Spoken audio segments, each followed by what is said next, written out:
Bapak-bapak, ibu-ibu yang dirahmati Allah Subhanahu wa taala, pada pengajian sore kali ini, alhamdulillah wa syukurillah, kita berada di bulan yang sangat mulia, yaitu bulan suci Ramadan, yang dimana di dalam bulan suci Ramadan ini diturunkan Al-Quran sebagai mukjizat bagi Nabi Muhammad SAW, bagi umat Nabi Muhammad SAW.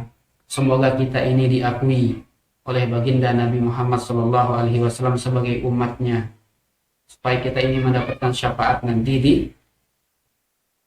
yaumul qiyamah. Amin ya rabbal alamin.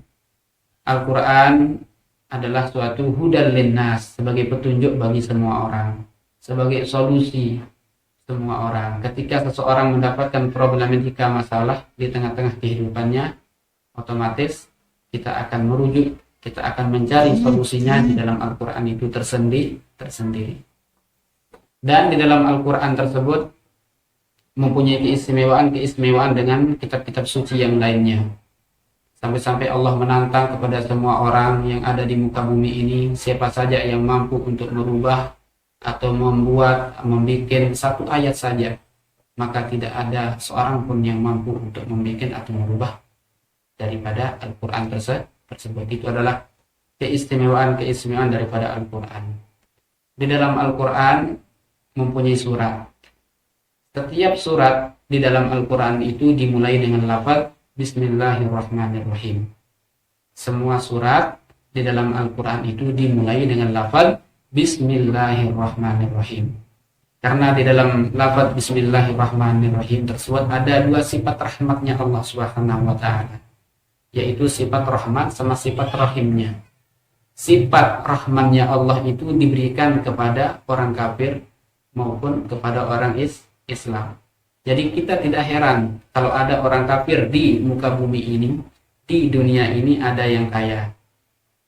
Tidak heran, karena itu adalah sifat rahmannya Allah.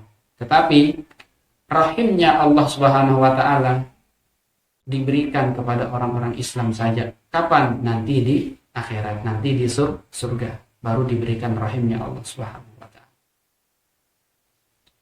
Sebagaimana yang Al-Fakir bilang tadi, bahwa setiap surat itu dimulai dengan lafaz Bismillahirrahmanirrahim, kecuali di dalam satu surat yang tidak dimulai dengan lafaz Bismillahirrahmanirrahim, yaitu di dalam surat Al-Bara'ah atau surat At-Taubah.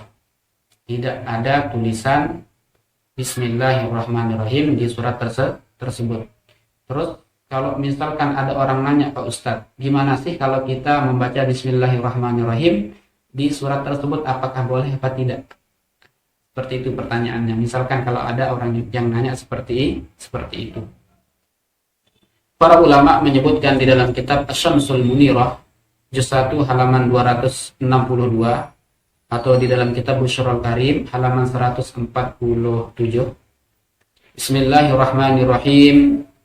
Al-asahu anna al-basmalata ayatun min kulli suratin illa bara'ah, li'annaha nazalat bis-sayf.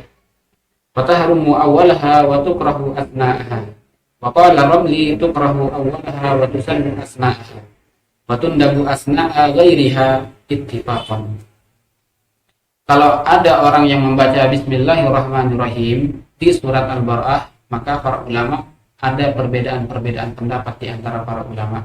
Yang lebih menonjol perbedaan-perbedaan pendapat di antara para ulama adalah antara Imam Ibnu Hajar dan Imam Romli. Imam Ibnu Hajar dulu pernah belajar kepada bapaknya Imam Romli. Walaupun hanya satu leteng, satu seperguruan dengan Imam Ibnu Hajar, Imam Romli pun juga berbeda pendapatnya. Ala kulli hal, ini adalah suatu rahmat yang Allah berikan kepada ulama-ulama kita.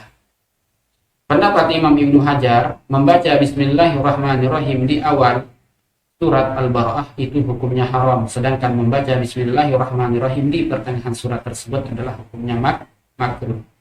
Sedangkan menurut Imam Ramli, membaca Bismillahirrahmanirrahim di awal surat tersebut adalah hukumnya makruh, sedangkan membaca di tengah-tengahnya itu adalah hukumnya sunnah.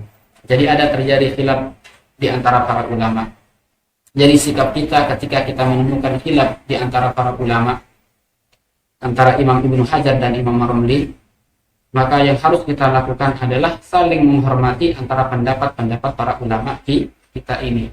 Walaupun Imam Romli dan Imam Ibnu Hajar beda pendapatnya, maka sikap yang harus kita tonjolkan kepada semua orang adalah menghormati, menghargai pendapat para ulama. Mungkin ada sahabat kita, kerabat kita yang mengikuti pendapat Imam Ibnu Hajar, ya silakan kita hormati. Mungkin ada yang mengikuti pendapat Imam Romli, kita hormati juga. Karena itulah arti daripada rahmatan lil alamin, saling menghargai, saling menghormati di antara para hilaf bainal ulama. Mudah-mudahan bisa bermanfaat. Amin ya rabbal alamin.